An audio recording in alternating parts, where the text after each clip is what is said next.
Minsan ang isang pangako'y may hahambing sa isang kastilyong buhangin. Sakdal, rupo at wag di masaling guguhos sa ihip ng hangin.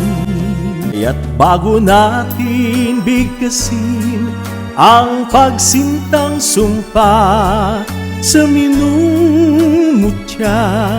sa diwa't gawa, baka isipin natin kung pag-ibig ay wagas.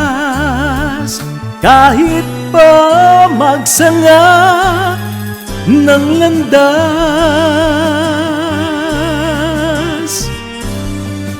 minsan